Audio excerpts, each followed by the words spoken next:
आपलं सर्वांचं स्वागत आहे ज्युडिशरी मराठी माध्यम या यूट्यूब चॅनलवर. आपण या यूट्यूब चॅनलवर JMFC 2026ची तयारी सुरू केली आहे, जी की पोस्टपोन झाली आहे. आता थोड्या दिवसांनी ती होणार आहे. या चॅनलवर आपल्याला प्रिलिम्स, मेन्स आणि इंटरव्ह्यू या तिघांचा गाईडलाईन्स भेटणार आहे. आणि त्यासोबतच आपल्याला मॉक टेस्ट आणि हे जे PDF आपण ज्यावर काम करतो ते पण देखील तुम्हाला भेटणार आहे. तुम्ही टेलिग्राम चॅनलवरून तो जॉईन करू शकता. ठीक आहे. आज आपला लेक्चर 6 आहे. आज आपण जनरल एक्सेप्शन हा पार्ट स्टार्ट करणार आहोत. याच्या आधी आपण पनिशमेंट पाहिले, डेफिनेशन पाहिले आणि पनिशमेंटमधले आपले सेक्शन 9 ते 13 पर्यंत बाकी आहे, ते आपण आज स्टार्ट करणार. ठीक आहे. ते आज आपण कम्प्लीट करणार आहोत आणि जनरल एक्सेप्शनमध्ये पण आपण बहुतेक स्टार्ट करणार आहोत. आजपासून आपण डेली 10 MCQ आपण स्टडी करणार आहोत. ठीक आहे. जे की आपल्या फिल्मसाठी खूप महत्त्वाचे असणार. ठीक आहे. तर आपण सुरू करूया. आजचा टॉपिक आपल्याला जनरल एक्सेप्शन्स पार्ट 1 आपण स्टडी करणार आहोत आणि यासोबतच आपलं राहिलेला पार्ट होता, जे की राहिलेला 9, 10, 11, 12 आणि 13 हे सेक्शन आपले राहिले होते मागच्या लेक्चरमधून. पनिशमेंटमधले सेक्शन आहे ते आपण आज स्टडी करणार आहोत. ठीक आहे. तर हा चार्ट मी तयार केला आहे, म्हणजे लक्षात राहण्यासाठी, सोपं होण्यासाठी. सेक्शन 9 मध्ये काय लिमिट ऑफ पनिशमेंट आपल्याला दिलेलं आहे. ठीक आहे. यामध्ये पहिली गोष्ट त्यांनी सांगितली आहे, offence is made of parts. म्हणजे ऑफेन्स हा अनेक पार्ट्सने बनलेला आहे, तर त्याला पनिशमेंट कोणती भेटणार? Punishment not more than one of such offences. म्हणजे त्या ऑफेन्स हा एकापेक्षा जास्त पार्टनं ते बनलेला आहे. इथं मी खाडाखोड करीत नाही. ठीक आहे. डायरेक्ट आपण जेव्हा वाचू तेव्हा आपण एक्झाम्पल पण घेऊ. म्हणजेच तुम्ही एखाद्या माणसाला एक चापट मारली किंवा त्या माणसाला 10 चापटी मारल्या, तर तुम्हाला पनिशमेंट फक्त एका चापटीचीच भेटणार आहे. एवढंच पहिला पार्ट, म्हणजे सेक्शन 9 मधला पहिला पार्ट एवढा आपल्याला सांगतो. म्हणजे तुम्ही एखाद्या माणसाला एखाद्या आरोपीनं एक चापट मारली किंवा 10 चापटी मारली, तर पनिशमेंट फक्त एका चापटीचीच भेटणार. ठीक आहे. त्याच्यानंतर offence is falling within 2 or more separate definition. म्हणजे एखादा ऑफेन्स हा 2 किंवा जास्त डेफिनेशनमध्ये पडत असतो. ठीक आहे. म्हणजे ज्याचं एक्झाम्पल काय तुम्ही घेऊ शकतात की एखादा सेक्शुअल ऑफेन्स आहे, त्याची डेफिनेशन हे आपल्या BNS मध्ये पण दिलेली आहे. सेक्शुअल ऑफेन्सची डेफिनेशन ही आपल्या BNS मध्ये पण दिलेली आहे. ठीक आहे. आणि हीच डेफिनेशन आपल्याला खूप रित्या पोस्कोमध्ये पण पाहायला भेटते. जेव्हा एखादा ऑफेन्सची डेफिनेशन ही 2 कायद्यामध्ये दिलेली आहे, तर त्याला पनिशमेंट कोणती भेटणार? Not to be punished with more severe punishment than the court which tries him could award for any of such offences. म्हणजे त्याला पनिशमेंट कोणती भेटणार आहे? जास्त लिहित नाही, खाडाखोड नको. तुम्ही डाउनलोड करून किंवा याची प्रिंट काढून पण तुम्ही फक्त एका रॅपिड रिव्हिजनसाठी, म्हणजे प्रिलिम्सच्या जाण्याच्या 1-2 दिवसाआधी फक्त यांचे हे चार्टची पण कॉपी काढले आणि रॅपिड रिव्हिजन केलं तरी तुम्हाला बेनिफिशियल असेल. तर त्याला पनिशमेंट कोणती भेटणार आहे? Not more than court which can punish for one of several offence. Not more than court can punish. मी हे तुम्हाला म्हणजे क्लीन करून देईन. ठीक आहे. हे चार्ट सर्व काही आपण काय करू, क्लीन करून देऊ. ठीक आहे. कोर्ट इथे लिहिलेलं आहे, not to be punish with more severe punishment than court which tries him could award for any of such a punishment. ठीक आहे. याचं डायरेक्ट कनेक्शन कुठे आहे? आपल्याला पॉवर ऑफ कोर्ट कुठं भेटते? सेक्शन 23 मध्ये आपल्याला मॅजिस्ट्रेटची पॉवर दिली आहे, BNSS मध्ये, सॉरी. ठीक आहे. सेक्शन 23 मध्ये आपल्याला दिलेली आहे. हो, 23च. तर त्या पनिशमेंटपेक्षा जास्त पनिशमेंट जेव्हा एखादा ऑफेन्सची डेफिनेशन दोन कार्यामध्ये पडत असेल तर त्या मॅजिस्ट्रेटच्या पॉवरच्या पुढे जाऊन तो पनिश करू शकत नाही, असं पार्ट 2 मध्ये सांगितलंय. आणि नंतर आणखीन एक गोष्ट सांगितली, several act of which one or more इधर गैप है, one or more than one would be itself or themselves constitute an offence when combined a different offence. म्हणजेच ही तिसरी गोष्ट काय सांगितली, म्हणजे तुम्ही थेफ्ट म्हणजे एखादा आरोपी तुम्ही नाही थेफ्ट करण्यासाठी गेलता आणि तिथं जाताना तुम्ही हर्ट कॉज केली, एखाद्या त्या घरामधल्या राहणाऱ्या ड्वेलिंग हाऊसमध्ये राहणाऱ्या व्यक्तीला तुम्ही हर्ट कॉज केली, तर आता तो थेफ्ट कोणामध्ये कन्वर्ट झाला, आता तो थेफ्ट झाला रॉबरी. या रॉबरीसाठी आता रॉबरी झाली तर तुम्हाला पनिशमेंट कोणती भेटणार आहे, रॉबरीची भेटणार. एवढंच हे थर्ड पार्ट सांगतो. म्हणजे पहिल्या पार्टमध्ये काय सांगितलंय की तुम्ही एखाद्याला एक चापट मारली किंवा 10 चापट मारली, ठीक आहे, एक चापट मारली किंवा 10 चापट्या मारल्या सेमच व्यक्तीला 10 चापट, तर पनिशमेंट तुम्हाला ही एका चापटीची भेटणार आहे. ठीक आहे, सेमच व्यक्ती पाहिजे, एवढी गोष्ट सांगितली. दुसरी गोष्ट काय सांगितली, या दोन्ही मधले कंबाईन रिझल्ट हे आहे. ठीक आहे, offence is falling with in 2 or more separate definition. म्हणजेच काय, म्हणजे एखादा सेक्शुअल ऑफेन्सची डेफिनेशन आपल्या BNS मध्ये दिली आहे आणि त्या सेक्शुअल ऑफेन्सची डेफिनेशन पोस्टमध्ये पण दिलेली आहे. ठीक आहे, तर त्याला पनिशमेंट कोणती भेटणार आहे, not more severe punishment than the court which tries him could award for any of such offence. त्या कोर्टची जेवढी पॉवर आहे तेवढीच त्याला पनिशमेंट भेटणार आहे. आणि तिसरी गोष्ट कोणती सांगितली, तर जर एखादा ऑफेन्स करताना काहीतरी असं घडलं की त्या ऑफेन्स सोबत करताना जी कोणती गोष्ट आपण एखाद्या आरोपीने केली त्यामुळे एक नवीनच ऑफेन्स तयार झाला. फॉर एक्झाम्पल आपण काय घेतलंय, थेफ्ट करताना एखाद्या व्यक्तीला, जेव्हा आपण चोरी करताना एखाद्या व्यक्तीला हर्ट कॉज केली तर काय कन्वर्ट होतं, रॉबरी होती. थेफ्ट पासूनच रॉबरी तयार होत असते. जेव्हा ही रॉबरी झाली तर त्याला पनिशमेंट रॉबरीची भेटणार आहे. आणि ती पण कशी भेटणार आहे, not more several than the court which triage for such offences. ठीक आहे, म्हणजे तो जो मॅजिस्ट्रेट आहे त्याला थेफ्टची पनिशमेंट देणार किंवा रॉबरीची देणार, दोघांमधून एकच पनिशमेंट त्याला देणार. असं नाही की दोघंही पनिशमेंट त्याला भेटणार. एवढी गोष्ट सेक्शन 9 सांगतो. ठीक आहे, सेक्शन 10 मध्ये काय, punishment of person guilty of several offence डबफुल.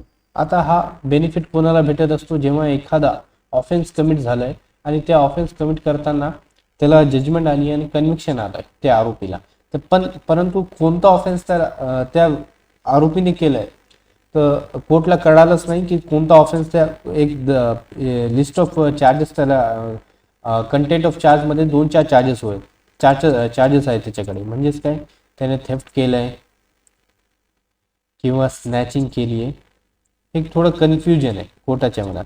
ठीक आहे, तर आता हे जे डाऊट क्रिएट झालाय तर त्याचा बेनिफिट कोणाला भेटणार आहे, बेनिफिट हा अक्यूजला भेटणार. ठीक आहे, बेनिफिट टू अक्यूज.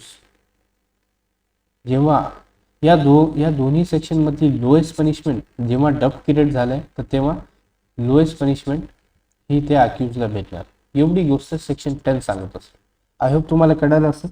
आपण पुढे जाऊ आणि बेर ॲक्ट वाचू. ठीक आहे, हा जे काही आहे हा पोर्शन आहे, कम्प्लीट पोर्शन बेर ॲक्ट मधून कॉपी आहे, काहीच नाही यामध्ये, फक्त थोडे पॉइंटर्स मी क्रिएट केले. आता वाचून घेऊ. Where anything which is an offence is made of part, म्हणजे एखादा ऑफेन्स हा पार्ट्स तयार झालेला आहे.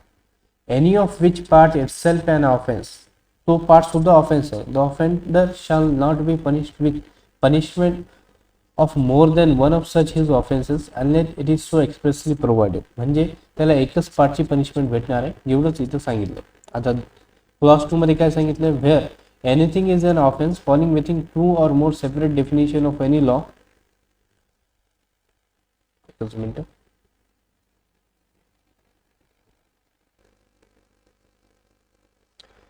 थोडंसं काम होतं. आता बेर ॲक्ट वाचून घेऊ आपण. क्लॉज 1 वाचलं होतं की where anything which is an offence is made of part, any of which part itself is an offence, the offender shall not be punished with punishment for more than one of such his offenses unless it is so expressly provided. ठीक आहे, म्हणजे एक offence आहे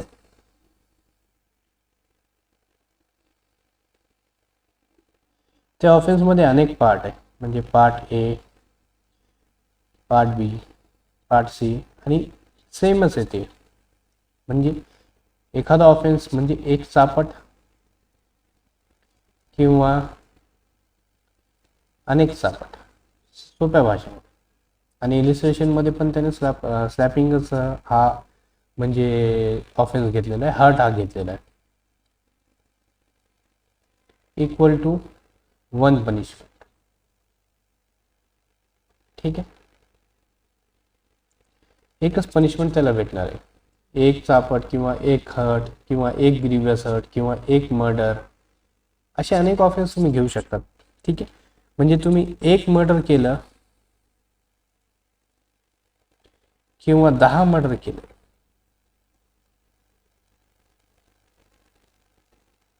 punishment तुम्हाला एकच मर्डरची भेटणार आहे combine ऑफेन्समध्ये. ठीक आहे, म्हणजे जे कंबाईन ऑफेन्स असतात तेव्हा पनिशमेंट फक्त तुम्हाला मर्डरचीच भेटणार आहे, त्याच्या अगेन्स्ट जाऊन भेटता येत नाही. म्हणजेच तुम्ही आता विचार करणार की अनेक दुसऱ्या व्यक्तींचं केलं तर ते दुसरं ट्रान्झॅक्शन झालं, ठीक आहे, सेकंड कन्व्हिक्शन झालं. परंतु एका ट्रान्झॅक्शनमध्ये जर किंवा तुम्ही एकाच व्यक्तीला, मर्डर तर एकदाच होणार ना एखाद्या व्यक्तीचा, म्हणजे हा चांगला एक्झाम्पल नाही मर्डर. ग्रीवियस हर्ट घेऊया, ग्रीवियस हर्ट कॉज केला, मर्डर हा चांगला एक्झाम्पल नाही कारण की एकदाच व्यक्ती मरत असतो.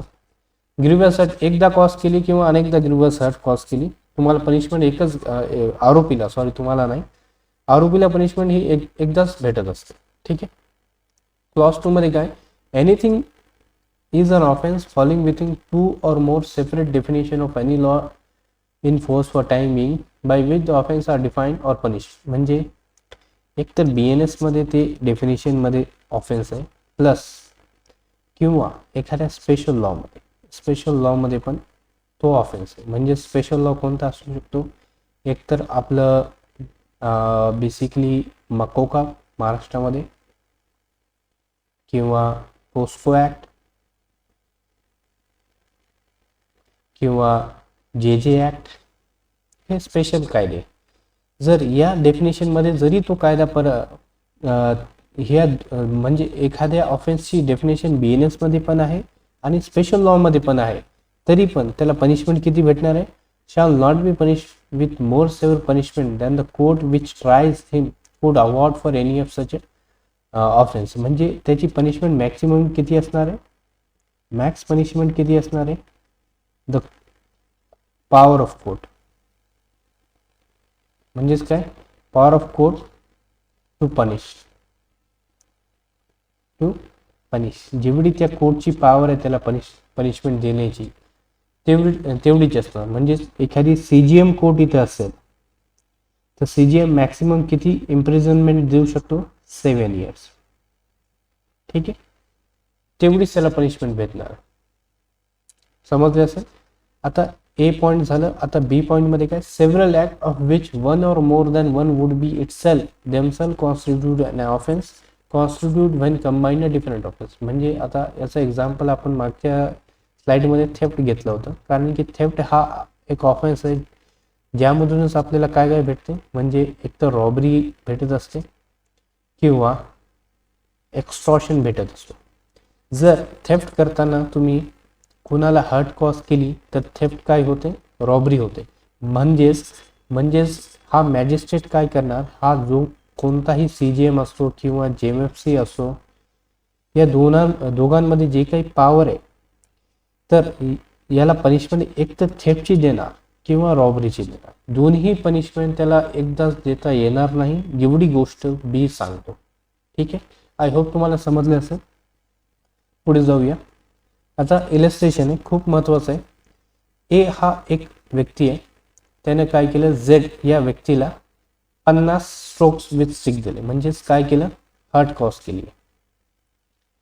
स्ट्रोक्स विथ स्टिक म्हणजे त्या लाठीनं या Z या व्यक्तीला, A न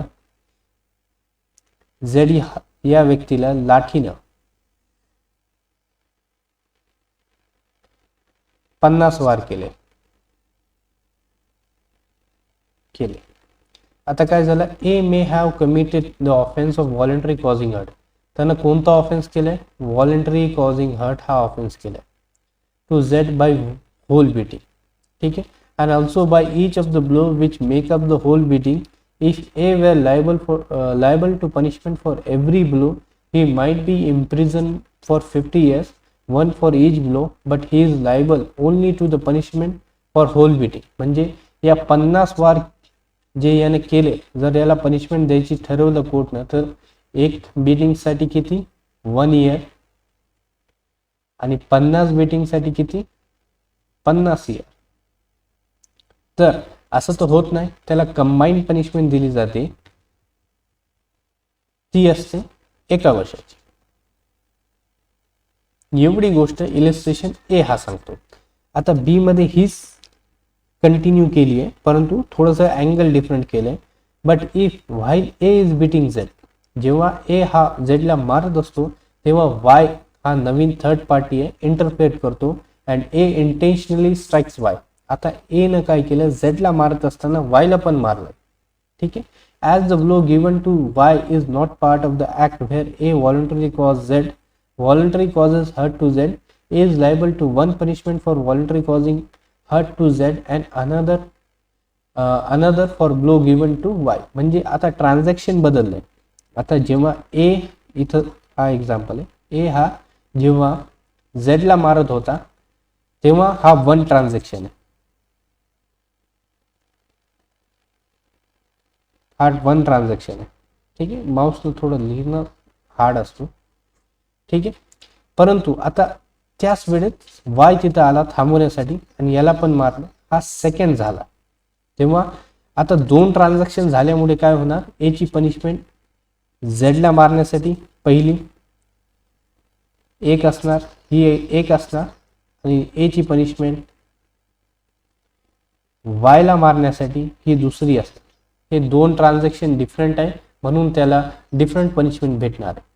ठीक आहे, आय होप तुम्हाला समजलं असेल. पुढे जाऊया.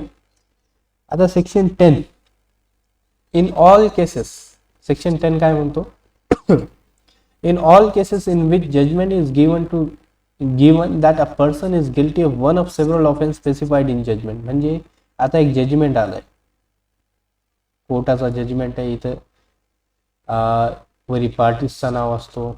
ठीक आहे, ए वर्सेस बी जजमेंट पाहिलं असेल, आणि खाली इथं ऑर्डर असं लिहितात, आणि या ऑर्डरमध्ये लिहितात की आय कन्व्हिक्ट जज साहेबांचं नाव वगैरे असतो, आय कन्व्हिक्ट, आणि खाली इथं सही असते, इथं साईन सिक्का कोर्ट वगैरे असतो, आय कन्व्हिक्ट. परंतु इथं खाली ऑफेन्सेस लिहिलेले असतात.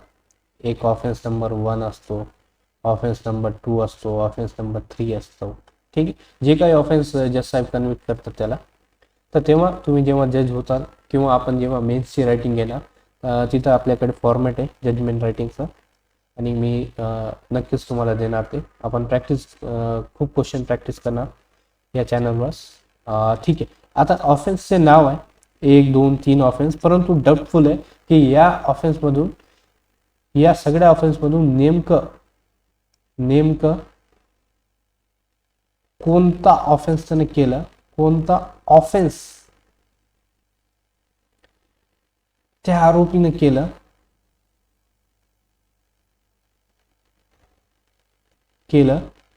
हे कन्फ्युजन आहे. कन्फ्युजन आहे या बेरेकमध्ये डाऊटफुल लिहिलं. ठीक आहे, हा डाऊटफुल वर्ड आहे. ठीक आहे, कन्फ्युजन म्हणजे डाऊटफुलच आहे. देन याचे बेनिफिट कोणाला भेटणार, benefit is to the accused. त्याला काय बेनिफिट भेटणार, त्याला लोएस्ट पनिशमेंट भेटणार. म्हणजे या सगळ्या ऑफेन्समधून जे काही जजमेंटमध्ये ऑफेन्स 1, ऑफेन्स 2, ऑफेन्स 3 या तिघांमधून लोएस्ट पनिशमेंट या कोणत्या ऑफेन्सची आहे,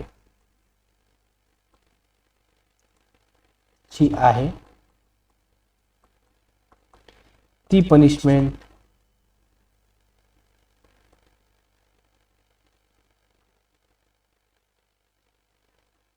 अक्यूजला भेटणार. आता तो ऑफेंडर होतो, जेव्हा कन्व्हिक्शन होतो त्याला भेटणार, कारण की बेनिफिट ऑफ डाऊट हे नेहमी अक्यूजसाठी बेनिफिशियल असते. ठीक आहे, आय होप तुम्हाला समजलं असेल. डबल आली असेल, ठीक आहे. आता सर्वात महत्त्वाचा मुद्दा सॉलिटरी कन्फाइनमेंट, ठीक. याचं पहिले डायरेक्ट वाचून घेऊ, नंतर या स्लाईडवर येऊ, कारण की थोडंसं म्हणजे डीपमध्ये इम्पॉर्टंट आहे, ठीक आहे. सॉलिटरी कन्फाइनमेंट सेक्शन 11 मध्ये दिलेलं आहे.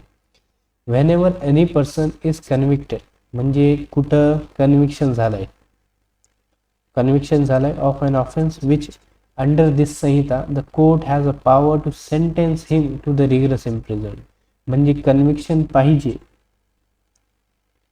कन्व्हिक्शन पहिली गोष्ट काय, सर्वात पहिले हा सेक्शन 11 काय सांगतो, कन्व्हिक्शन पाहिजे,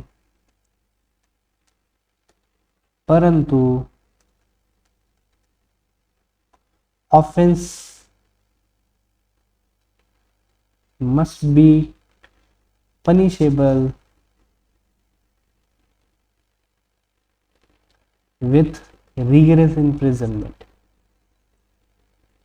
म्हणजे सर्वात महत्त्वाची पहिली गोष्ट, सॉलिटरी कन्फाइनमेंट फक्त रिगरस इम्प्रिझनमेंट जेव्हा कोर्ट देतो तेव्हाच आपण त्याला देऊ शकतो, ठीक आहे. द कोर्ट मे, आता मे हा शब्द वापरला आहे म्हणजेच काय, डिस्क्रिप्शन आहे, कोर्टची पॉवर आहे, कोर्टची इच्छा असेल तर कोर्ट देणार किंवा नाही देणार. बाय इट सेंटेन्स, जे काही ऑर्डर कोर्टने दिलंय, or order that the offender shall be kept in solitary confinement for any portion of imprisonment to which he is sentenced, not exceeding 3 months in the whole according to the following scale. म्हणजे maximum किती आहे, 3 month, ठीक आहे. Maximum solitary confinement किती देता येतो, 3 महिन्यासाठी. आता पहिले काय सांगितलं, A a time not exceeding 1 month if term of imprisonment shall not exceed 6 months. म्हणजे 6 महिन्याची जेव्हा रिगरस इम्प्रिझनमेंट दिली आहे तेव्हा त्याला 1 महिन्यासाठी सॉलिटरी कन्फाइनमेंट द्यायची, तेवढी पॉवर आहे कोर्टाची. अगेन कोर्ट देणार किंवा नाही देणार हा कोर्टाचा डिस्क्रिप्शन आहे, ठीक आहे. ए पॉइंट संपला. बी पॉइंट काय सांगतो, a time not exceeding 2 months if the term of imprisonment shall exceed 6 months and not exceed 1 year. म्हणजेच 6 महिन्याच्या वरी आहे परंतु 1 वर्षाच्या खाली आहे, जे काही रिगरस इम्प्रिझनमेंट आहे त्याला किती आहे, मग बेसिकली 2 महिन्याची सॉलिटरी कन्फाइनमेंट भेट, ठीक आहे. तिसरं काय, a time not exceeding 3 months if the term of imprisonment shall exceed 1 year. म्हणजे इथं लिहितो किती, बेसिकली 1 वर्षापेक्षा जास्त जेव्हा रिगरस इम्प्रिझनमेंट आहे तेव्हा त्याला किती भेटणार, 3 महिन्याची मॅक्सिमम सॉलिटरी कन्फाइनमेंट भेटणार, ठीक आहे. पुढे जाऊया. In executing the sentence of solitary confinement such confinement, म्हणजे आता डायरेक्शन आहे, तुम्ही सॉलिटरी कन्फाइनमेंट कशी द्यायची,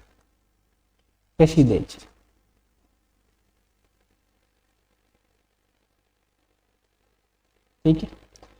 shall in no case exceed 14 days, 14 दिवस at a time with the interval between the period of solitary confinement of not less duration than such a period. म्हणजे 14 दिवसाची solitary confinement दिली तर gap, जेवढी solitary confinement दिली तेवढाच gap पाहिजे. म्हणजे 14 दिवसाचं सॉलिटरी कन्फाइनमेंट त्या व्यक्तीला दिलं की पुढे 14 दिवसाचं त्याला नॉर्मल इम्प्रिझनमेंट द्यायचं, ठीक आहे. परंतु गॅप हा जेवढी सॉलिटरी कन्फाइनमेंट दिली तेवढा पाहिजे.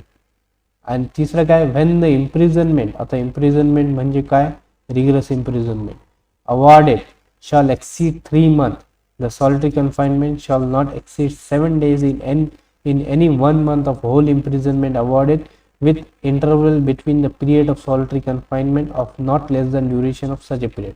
म्हणजेच काय, जेव्हा रिगरस इम्प्रिझनमेंट हा 3 महिन्यापेक्षा जास्त आहे, ठीक आहे, 3 महिन्यापेक्षा जास्त आहे तर त्याला आपण सॉलिटरी कन्फाइनमेंट 7 दिवसाची देणार. 7 days solitary confinement in month, 1 महिन्यामध्ये त्याला 7 दिवसाची सॉलिटरी कन्फाइनमेंट द्यायची. बेसिकली एवढी गोष्ट सांगतो आणि त्याच्यानंतर 7 दिवसाचा गॅप पाहिजे, ठीक आहे. सॉलिटरी कन्फाइनमेंट दिली 1 महिन्यामध्ये की 7 दिवसाचा गॅप ठेवायचं आणि पुढच्या महिन्यामध्ये त्याला आणखीन जे काही सॉलिटरी कन्फाइनमेंट दिली, जेवढी कोर्टाने ऑर्डर केली तेवढं तिथे त्याला बेसिकली गॅप ठेवून पुन्हा ती सॉलिटरी कन्फाइनमेंट कंटिन्यू करायची. आता आपण चार्ट वाचून घेऊ. ठीक आहे. सेक्शन 11 मध्ये काय, सॉलिटरी कन्फाइनमेंट केव्हा देतात, जेव्हा कोर्ट रिगिरस इम्प्रिझनमेंट अवॉर्ड करतो. ठीक आहे. जेव्हा रिगिरस इम्प्रिझनमेंट अवॉर्ड केली त्याला सॉलिटरी कन्फाइनमेंट किती द्यायचं, 3 मंथ इन होल. ठीक आहे. मॅक्सिमम 3 महिन्याचं. ठीक आहे. रिगिरस इम्प्रिझनमेंट जेव्हा 6 महिन्यापेक्षा जास्त नाही त्याला 1 महिन्याचं द्यायचं, 1 वर्षापेक्षा जास्त नाही 2 महिन्याचं, 1 वर्षापेक्षा जास्त आहे 3 महिन्याचं सॉलिटरी कन्फाइनमेंट. सेक्शन 12 मध्ये काय सांगितलंय आपल्याला, limit of solitary confinement shawl not exceed 14 days. 14 दिवसाचा गॅप पाहिजे आणि 14 दिवसाचं इंटरव्ह्यू पाहिजे, एवढीच गोष्ट सांगितली. क्लॉज 2 मध्ये काय सांगितले, 7 दिवस at a time with 7 days of interval. जेव्हा या पॉईंटमध्ये जेव्हा बेसिकली 6 महिन्यापेक्षा आपली रिगरस इम्प्रिझनमेंट जास्त आहे, म्हणजेच पहिला पॉईंट जेव्हा 1 महिन्याची त्याला सॉलिटरी कन्फाइनमेंट देण्यात येते, किंवा जेव्हा कधीही rigorous imprisonment is more than 3 month तेव्हा आपण त्याला 7 दिवसाचं सॉलिटरी कन्फाइनमेंट द्यायचं. एवढी गोष्ट सेक्शन 12 मध्ये क्लॉज 2 मध्ये सांगितली. सेक्शन 13 मध्ये इथंच वाचून घेऊ, enhance punishment for certain offences. म्हणजे आता काही ऑफेन्ससाठी एनहान्स पनिशमेंट आहे, जास्तीची पनिशमेंट दिली आहे. एनहान्स म्हणजे जास्त पनिशमेंट दिली आहे. कुठे दिली आहे, if the person is convicted by any court with in India.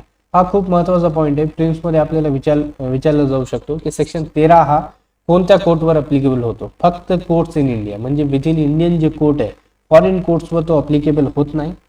फक्त इंडियन कोर्टमध्ये स्पष्ट भाषामध्ये या सेक्शनमध्ये दिले की if the person is convicted by any court in India under chapter 10 offence against the coin, government किंवा प्रॉपर्टी. ठीक आहे.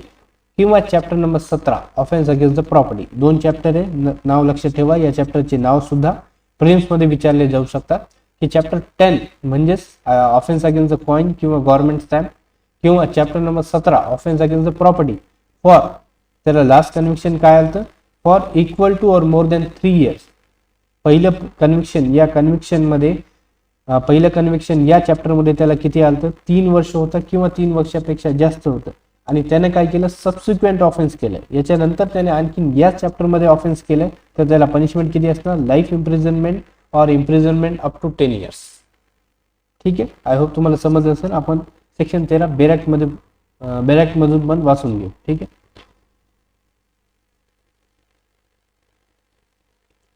हा सेक्शन 12 आपला, सेक्शन 11 सेक्शन 12 आहे वाटतं, टायपिंग मध्ये राहिलंय. हा सेक्शन 12 इथं सेक्शन 12 करून टाका. लिमिट ऑफ सॉलिटरी कन्फाइनमेंट आहे.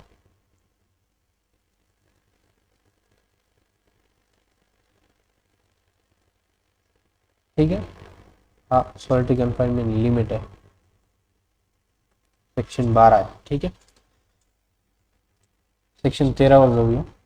हुएवर, कोणताही व्यक्ती have been convicted by court in India of an offence punishable under chapter number 10 किंवा चॅप्टर नंबर 17 ऑफ दिस संहिता with imprisonment of either description of a term 3 years above, म्हणजेच त्याला 3 वर्षाची punishment किंवा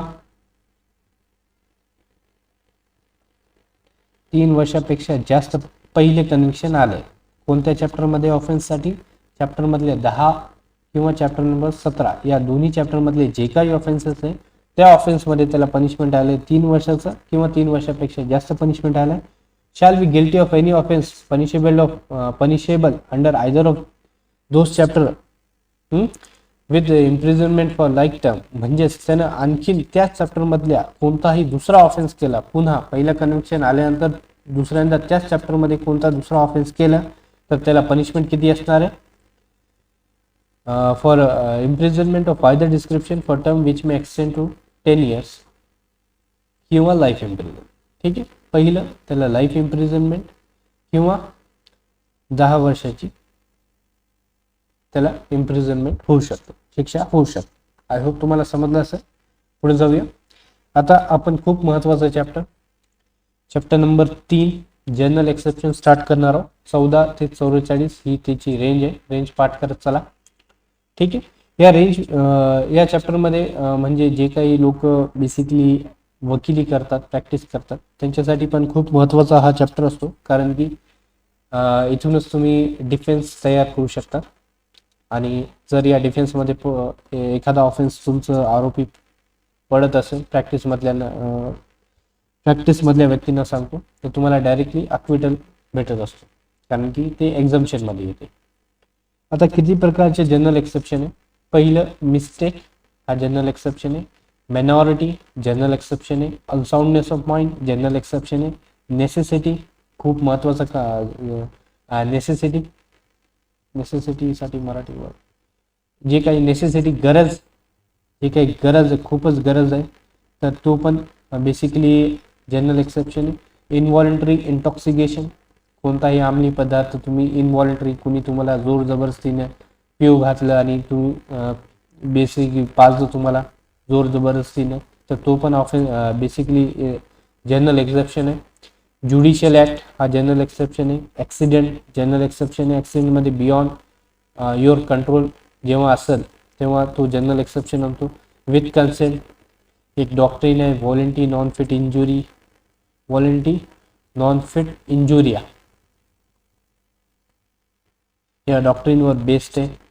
basically with consent म्हणजे section 25 ठीक आहे.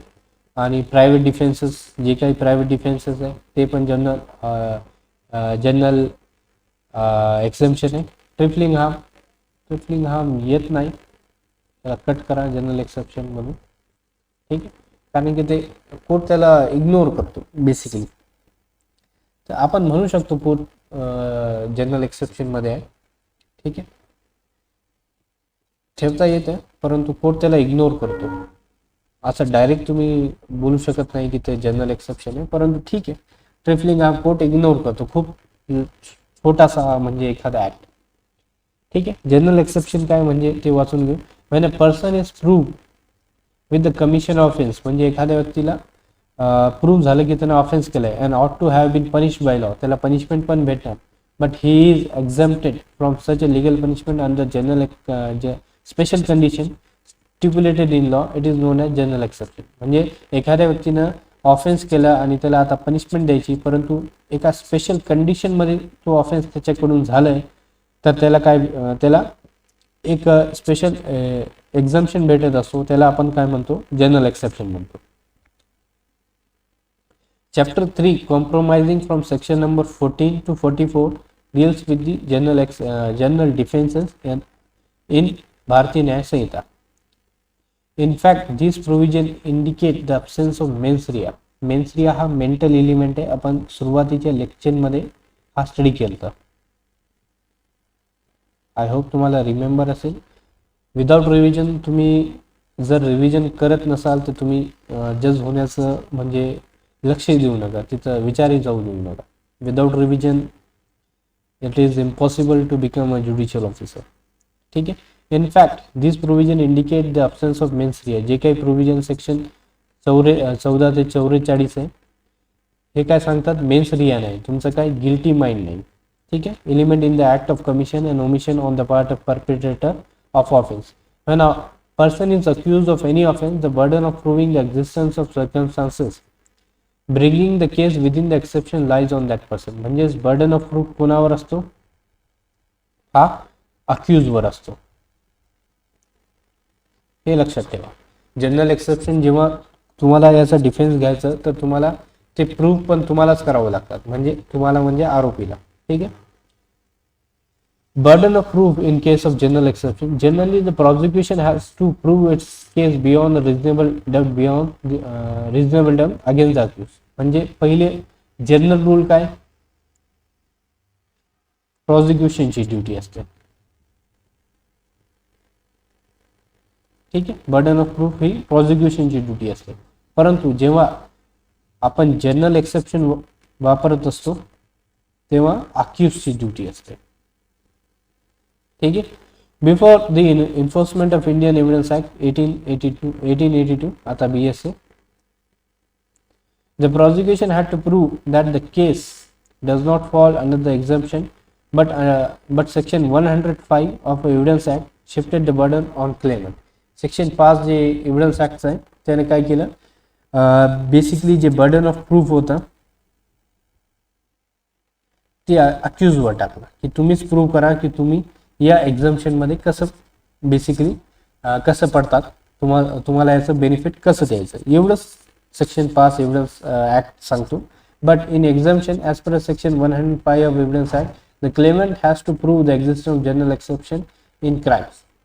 त्या क्लेमंटलाच म्हणजे त्या अक्यूजलाच प्रूव्ह करावं लागतं. ठीक आहे, एवढंच बर्डन ऑफ प्रूफ आहे. बेसिक रूल काय, जनरल रूल काय, प्रोसिक्युशनचा असतो, पण जेव्हा जनरल एक्सेप्शन तुम्ही वापरत असाल तर त्याचं बर्डन ऑफ प्रूफ कोणावर असणार, अक्यूजवर असतं. ठीक आहे, आता mistake of fact section number 14, act done by person bound म्हणजे त्याची ड्युटी आहे, or mistake of fact believing himself to be bound by law. ठीक आहे, पहिले तर त्याची ड्युटी आहे.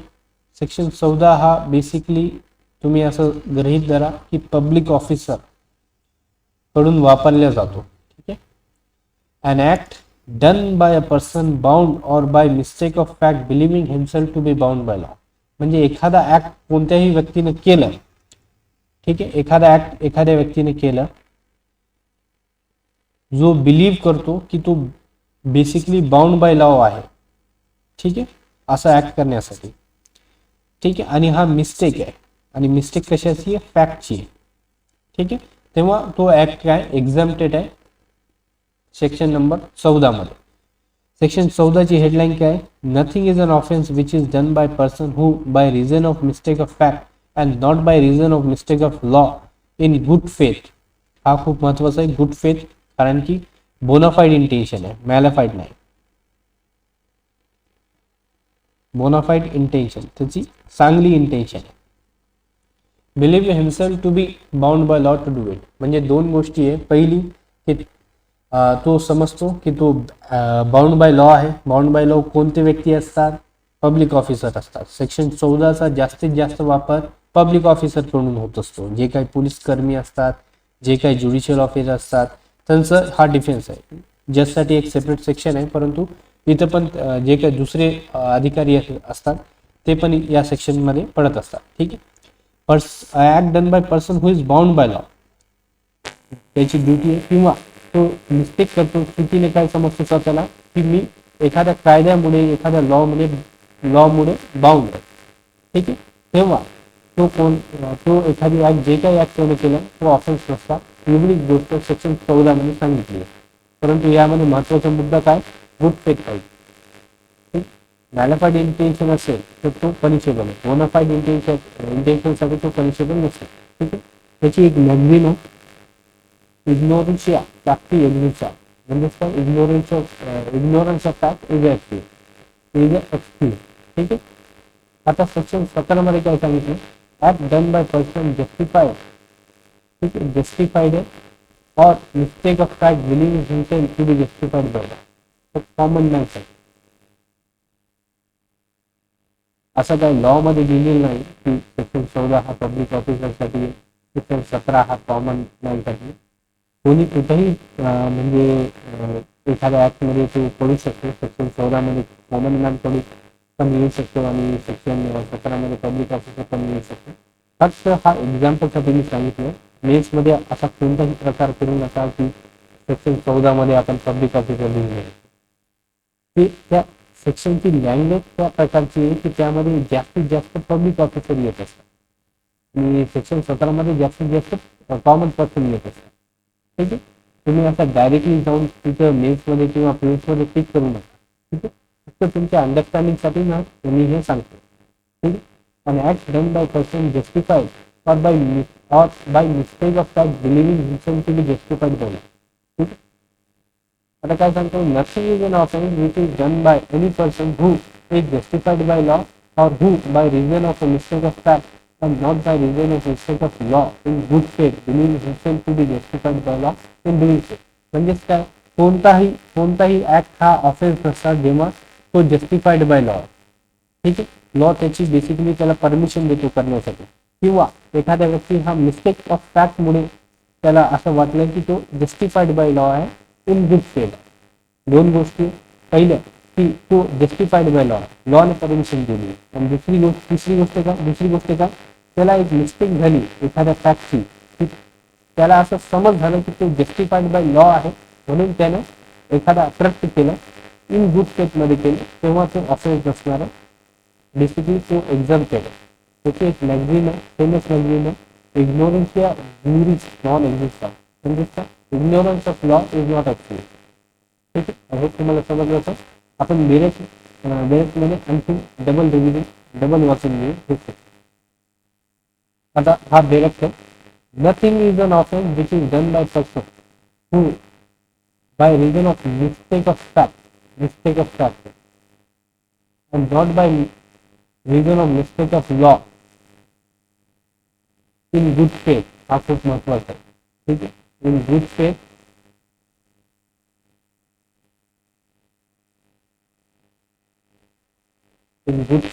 believe himself to be bound by law to do it. Basically काय सांगते, गुड फेथ पाहिजे. कोणताही ऍक्ट हा ऑफेन्स नसणार जेव्हा एखाद्या व्यक्तीने मिस्टेक ऑफ फॅक्ट मुळे तो केलं किंवा त्याला असं वाटलं की एखाद्या लॉच्या नॉट बाय रिझन एखाद्या लॉच्या मिस्टेकमुळे नाही, पण फक्त एखाद्या फॅक्टच्या मिस्टेकमुळे तुम्ही केले तर तो ऑफेन्स नसणार. एवढीच गोष्ट सेक्शन 14 सांगतो. त्याचे इलिस्ट्रेशन आहे. इलिस्ट्रेशन हे काय सांगतो, एक नावाचा व्यक्ती तो काय सोल्जर फायर एका गर्दीच्या जागेवर त्याने काय केलं, फायर केलं. जे काही गन आहे ती फायर केली ऑन मॉब मध्ये, म्हणजे एक जमाव, मॉब म्हणजे एक जमाव. ठीक, on order of A Superior officer, त्याचे जे काही सुपिरियर ऑफिसरच्या ऑर्डर मुळे त्यानं फायर केलं. In conformity with the command of law, जे काही कमांड ऑफ लॉ आहे, जे काही त्यांची रँक आहे त्या रँकमुळे त्याला ते ऑर्डर उभे करावं लागलं. ए हॅज कमिटेड नो ऑफेन्स. एखाद्या मॉबवर त्याने फायर केलं, एखाद्या व्यक्तीची त्या मॉबमुळे त्या गनच्या शॉटमुळे मृत्यू झाली, तर त्या मृत्यूसाठी तो सोल्जर हा लायबल नसतात. एवढी गोष्ट क्लॉज इलिस्ट्रेशन ए सांगत असतो. ठीक आहे, इलिस्ट्रेशन बी बघून घ्या. A an officer of a court being order by that court to arrest Y. A ला कोर्टने सांगितलं की तू जा बाबा आणि वायला अरेस्ट कर. And after due inquiry believing Z to be Y arrest Z, A has committed no offense. परंतु ए ला असं वाटलं की Z हा वायच आहे, Z हा वाय आहे, आणि त्याने काय केलं, Z ला अरेस्ट केलं. म्हणजे आता अरेस्ट झालं Zचं, त्याला कन्फाइनमेंट झाली, रॉंगफुल कन्फाइनमेंट झाली. जेव्हा आपण रॉंगफुल कन्फाइनमेंट वाचणार आहे तेव्हा Zची रॉंगफुल कन्फाइनमेंट झाली. परंतु रॉंगफुल कन्फाइनमेंटसाठी ए हा लायबल नसणार, कारण की काय, ऑर्डर बाय कोर्ट आहे, लॉफुल ड्युटी आहे, आणि यामध्ये काय गुड फेथ आहे. त्याने काय केलं, ड्यू इन्क्वायरी केली. त्यानं त्याचं काम जे होतं ते केलं, ड्यू इन्क्वायरी केली, आणि त्याच्याकडून मिस्टेक ऑफ फॅक्ट झाली, त्यामुळे त्याला एक्झम्पशन भेटलं. ठीक आहे, सेक्शन नंबर 17 वाचून घेऊ. सेक्शन 14 आणि 17 एक सोबत घेतले कारण की ते सेमच गोष्टी सांगतात.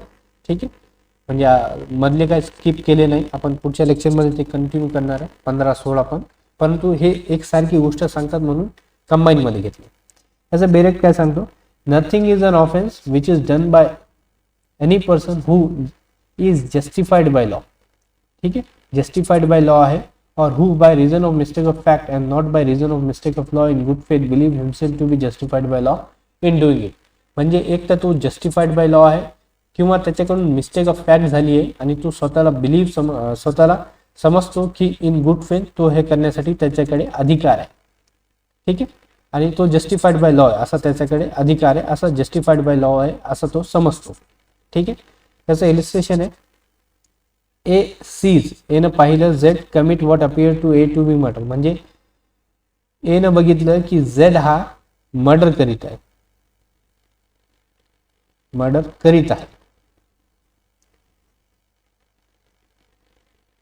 पाहिले. झेड हा मर्डर करीत आहे. A in exercise to best of his judgement, जे काही एचं तर्क आहे त्याने लावलं, आणि इन गुड फेथ, चांगल्या हेत्याने, the power which law gives to all person apprehending murder, म्हणजे तुम्ही जर एखाद्या व्यक्तीला मर्डर करताना पाहिलं तर तुमच्याकडे पण एक पॉवर आहे, जे काही ते हत्या करणाऱ्या व्यक्तीला तुम्ही पकडू शकतात. सर्वांकडे ही पॉवर आहे, लॉने दिलेली आहे. ठीक आहे. मर्डर सीजे झेड, तो काय करतो, झेडला पकडतो. In order to bring Z before the proper authority, झेडला प्रॉपर अथॉरिटीज म्हणजेच जे काही पोलीस लोक आहेत त्यांच्या समोर आणण्यासाठी, किंवा जे काही कोर्ट वगैरे त्यांच्या समोर आणण्यासाठी जे काही पॉवर लॉने एला दिलेली आहे, त्याच्या चांगल्या हेतूने त्याला काय केलं, त्यानं अरेस्ट केलं, सीज केलंय, त्याची जप्ती केली. A has committed no offence though it may turn out Z was acting in self defence, म्हणजे झेड हा सेल्फ डिफेन्समध्ये ॲक्ट करीत होता. म्हणजे एक्स नावाचा व्यक्ती एक्झाम्पल आहे, त्याने अटॅक केलं तर झेडला, एक्स नावाच्या व्यक्तीने झेडला अटॅक केलं तर, आणि झेडनं फक्त इन सेल्फ डिफेन्समध्ये एक्सची मृत्यू केली, आणि याला वाटलं की झेडनं एक्सचा मर्डर केलंय, म्हणून यानं काय केलं, झेडला जप्तीमध्ये घेतलं इन गुड फेथमध्ये. ठीक आहे. हा, आय होप तुम्हाला हा इलस्ट्रेशन समजलं असेल. पुढे जाऊया. हे केस लॉज आहे, खूप महत्त्वाचे केस लॉज आहे, मेजर केस लॉज आहे. मिस्टेक ऑफ फॅक्ट आणि मिस्टेक ऑफ लॉ आहे. ठीक आहे. या दोघांवरची केस लॉज आहे, तुम्ही यांचा यूज करू शकता मेन्सच्या रायटिंगसाठी. ठीक आहे. पहिला केस लॉ आहे M.H. George versus state of Maharashtra 1965. M.H. George was not Indian citizen. हा जे M.H. जॉर्ज आहे ते इंडियन सिटीजन नाही, and was trying to smuggle gold through India. ते काय करणार त्याची इच्छा काय होती, ते काय करू लागला, स्मगलिंग करायची. कशाची, सोन्याची. India recently pass a law prohibiting to carry that much gold through India. इंडियाने काय केलं, भारताने एक कायदा पास केला की तुम्ही एक सर्टन लिमिट, जे काही इंडियामधून भारतामधून जे काही सोनं आणायचं ते एक लिमिट पास केली. असा एक कायदा आणून ते पास केलं ऑन गोल्ड. ठीक आहे. M.H. George was hiding the gold in his jacket, that too was 34 kg of gold. म्हणजे या M.H. जॉर्ज व्यक्तीकडे 34 किलो गोल्ड होता. ठीक आहे. And the court said that even if M.H. George didn't know the law, he is supposed to know it because ignorance of law is no excuse, and he was held liable under the relevant provision. म्हणजे जरी त्याला कायदा माहीत नसलं, जे काही, जरी तो इंडियाचा सिटीजन नसला, भारताचा तो नागरिक नसला, जरी त्याला माहीत नसलं की एखादा लॉ भारताने पास केलाय, परंतु जेव्हा तो भारतामध्ये आला आणि भारतामधून एवढं काही गोल्ड ते पास करू लागला, स्मगलिंग करू लागला, आणि त्याला लॉ माहीत नसलं तरी पण तो लायबल असणार, असं कोर्टनं बेसिकली हेल्ड केलं होतं. ठीक आहे. त्याला जे काही पनिशमेंट ती देण्यात आली. ठीक आहे. आता दुसरा एक केस लॉ आहे, state of Andhra Pradesh versus Venugopal. हा कस्टोडियल डेथचा केस लॉ आहे. जे काही पोलिसांच्या जप्तीमध्ये जो काही एखादा व्यक्ती असतो, कस्टडीमध्ये तो व्यक्ती असतो, त्याची डेथ होते, त्याला आपण कस्टोडियल डेथ असं म्हणतो. आता या केस लॉमध्ये काय झालं, policeman, sub inspector, one head constable and constable एवढे व्यक्ती होते. त्यामध्ये त्याने काय केलं, एका व्यक्तीला अरेस्ट केलं on suspicion that he had received stolen property. जे काही चोरीची प्रॉपर्टी आहे त्याच्याकडे आहे, आणि त्याचा काय रोल आहे हाऊस ब्रेकिंगमध्ये. लेटर द पर्सन, जे काही पर्सन त्याला अरेस्ट केलं तर death found death with injuries on his body. तो काय त्याची मृत्यू, त्याला हा बेसिकली डेथ आपल्याला भेटला कुठं, इंजुरीज ऑन बॉडी, त्याच्या अंगावर काही इंजुरीज पण होते. The prosecution alleges that police for wrongful confinement and torture for taking out a confession out of him. The trial court convicted the police. प्रॉसिक्युशनचं काय बोलणं होतं की पोलिसांनी काय केलं, त्याचे रॉंगफुल कन्फाइनमेंट केली, त्यांच्याकडे कोणताही ठीक आहे रॉंगफुल कन्फाइनमेंट केली इन्व्हेस्टिगेशनसाठी, आणि त्याला मारहाण केली, टॉर्चर केलं कन्फेशन त्याच्याकडून काढण्यासाठी. ठीक आहे. आणि ट्रायल कोर्टाने काय केलं, पोलिसांना कन्व्हिक्शन दिलं. हायकोर्टानं काय केलं, पोलिसांना ॲक्विटल दिलं. giving them defense under section 79. Section 79, whatever the policemen do during the investigation is justified by law. Section 79 म्हणजेच काय, BNS section 17 justification by law असं डिफेन्स हायकोर्टानं पोलिसांनी दिलं. परंतु सुप्रीम कोर्ट काय बोललं, सुप्रीम कोर्टचं काय म्हणणं होतं, that the view of high court is Holy, इथं ओ आहे, होली अनवॉरंटेड, खूप चुकीचं आहे, बरोबर नाही. In law beating and torturing has absolutely no relation to the process of investigation. म्हणजे इन्व्हेस्टिगेशनमध्ये कोणत्याही प्रकारची बीटिंग आणि टॉर्चरिंग येत नाही. पण आपण सेक्शन 17 मध्ये कशा हा केसला इथं कशामुळे घेतले, कारण की इथं रेफरन्स आहे सेक्शन 17चा. हायकोर्टानं त्यांना काय दिलं, डिफेन्स दिलं सेक्शन 17चा, की जस्टिफाईड बाय लॉ आहे तुम्ही इन्व्हेस्टिगेशन करताना, म्हणून त्यानं काय केलं, हायकोर्टाने त्यांना ॲक्विट केलं. परंतु सुप्रीम कोर्टनं त्याला डबल कन्व्हिक्शन दिलं, पुन्हा कन्व्हिक्शन दिलं, आणि हायकोर्टचं जे ऑर्डर आहे त्याला सेट असाइड केलं. ठीक आहे, आय होप तुम्हाला समजलं असेल. पुढे जाऊया. आर वर्सेस प्रिन्स 1875चं केस आहे. द डिफेंडंट म्हणजे Henry Prince was convicted for taking 14-year-old unmarried girl name Anne Phillips. या हेनरी फिलिप्सनं काय केलं तर या 14 वर्षाच्या ॲने फिलिप नावाच्या गर्लला out of possession without the consent of parent, without consent of parent म्हणजे जे काही गार्डियन्स आहे, लॉफुल गार्डियन्स आहे, पेरेंट्स आहे, त्यांच्या बेसिकली त्यांच्या कस्टडीमधून त्या गर्लला बाहेर घेतलं होतं. ठीक आहे, म्हणजे घेऊन गेलता. ठीक आहे, हेनरी प्रिन्स ॲनी फिलिपला घेऊन गेलता. At the trial the jury trial privy काउन्सिलचं जजमेंट आहे. The jury found that although the girl was 14 at the time and she told the defendant and he had reason to believe that she was 18. म्हणजे या ॲने नावाच्या गर्लनं काय केलं तर या हेनरीला सांगितलं होतं की त्याची एज 18 आहे, आणि हेनरीनं तर बिलीव्ह पण केलं तर. परंतु the statute he was convicted under was silent as to the mental state required to make that crime. Defendant appealed. The defendant was charged with the abduction case. The court held that mistake of fact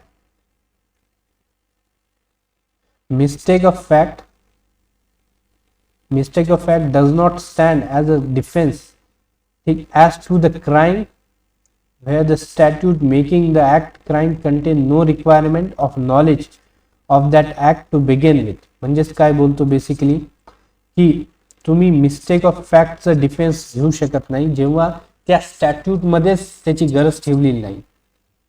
ठीक आहे, म्हणजे एखाद्या कायद्यामध्ये एखादा law आहे, त्या लॉमध्ये mental mistake of fact हा डिफेन्सच नाही आहे.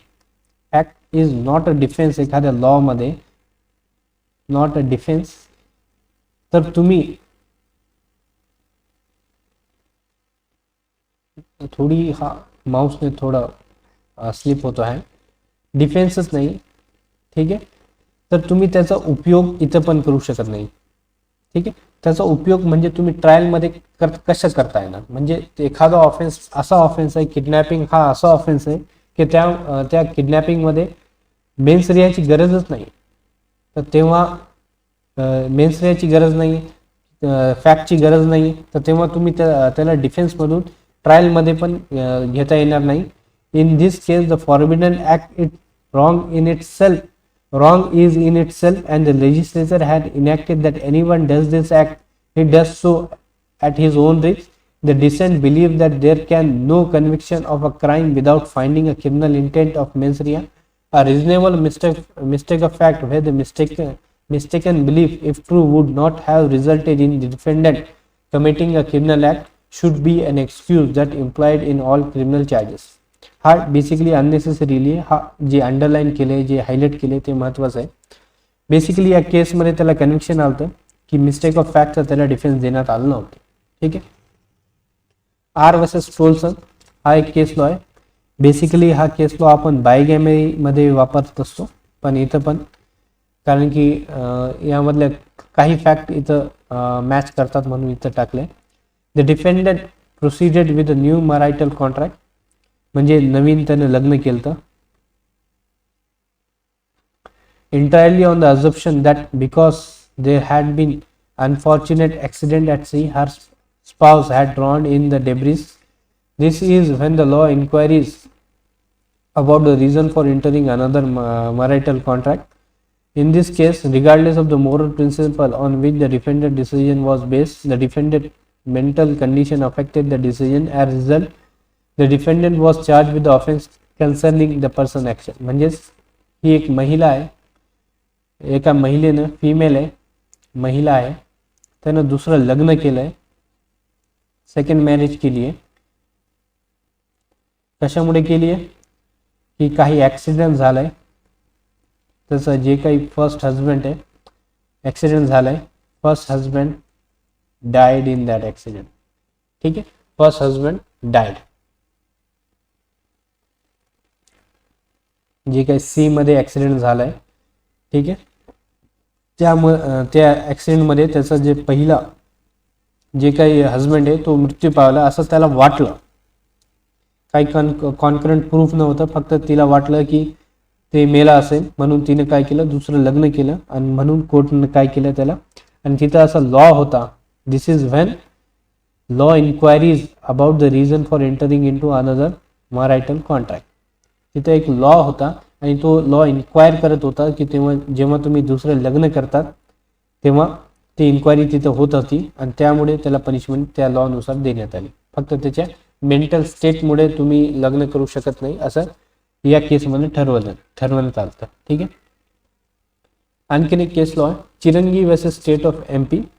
In this case a widower, एक विडोवर माणूस आहे, holding an axe accompanied by his son went to the woods to gather CRD leaves. एक CRD लीव्ह कलेक्ट करण्यासाठी हा एक विडोवर मॅन आहे, त्याची बायको मिलेली आहे, आणि accompanied by his son, त्याचा एक मुलगा आहे, त्याच्यासोबत तो काय केला, वुड्समध्ये गेला, वुड्समध्ये जंगलामध्ये गेला CRD लीव्स घेण्यासाठी.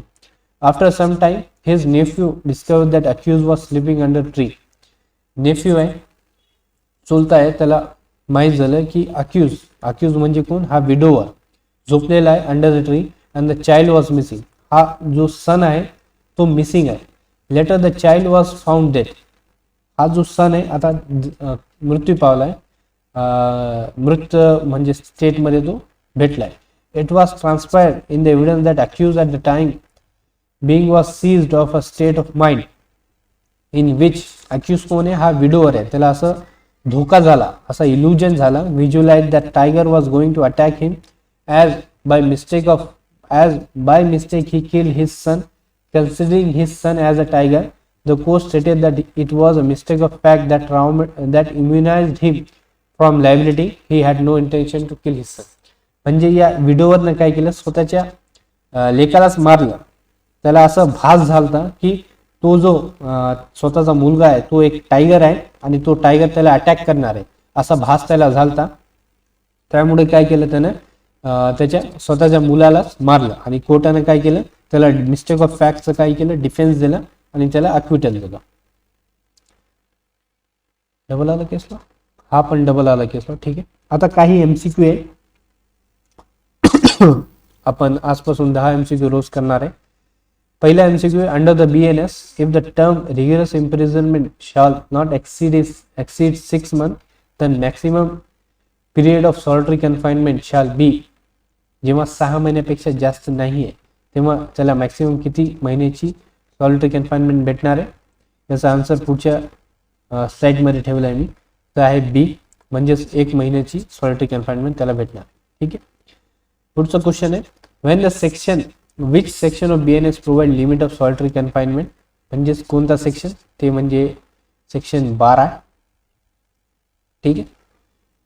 Question number 3. Under the BNS, when the imprisonment awarded for the solitary confinement shall exceed 3 months, the solitary confinement shall not exceed 7 days in any one month of whole imprisonment awarded.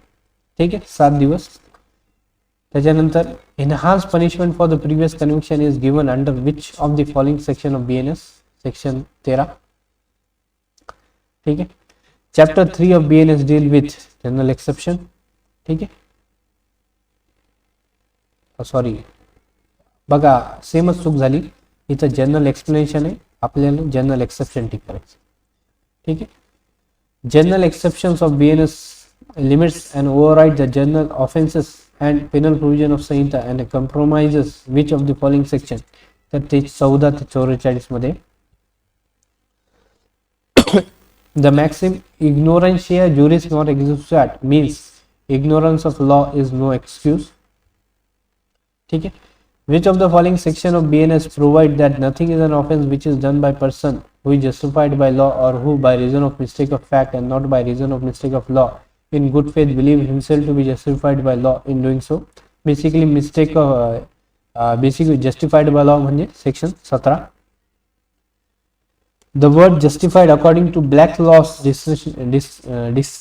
dictionary means an act done on adequate reason sufficiently supported by credible evidence when weighted by unprejudiced mind guided by common sense and correct rule of law. It was held by Orissa High Court in Venugopal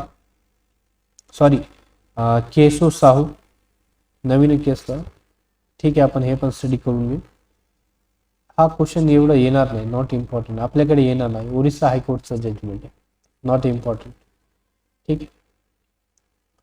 त्याच्यानंतर इग्नोरेन्शिया facti एक्झुसॅट means ignorance of fact is an excuse. ठीक आहे, बी answer आहे. हा माझी Telegram चॅनलची म्हणजे ID आहे. तुम्ही हा कोर्स स्कॅन करून हे जे PDF आहे तुम्हाला घ्यायचं असेल तर तुम्ही घेऊ शकता. जे काही तुम्हाला इम्प्रूव्हमेंट पाहिजे प्लीज इम्प्रूव्हमेंट पाहिजे ते तुम्ही कॉमेंट करा. PDF पाहिजे असेल तर तुम्ही हा टेलिग्राम चॅनल जॉईन करा आणि सबस्क्राईब करा. Thank you for watching. आपण उद्याच्या लेक्चरमध्ये पुढचे जनरल एक्सेप्शन स्टडी करूया. ठीक आहे.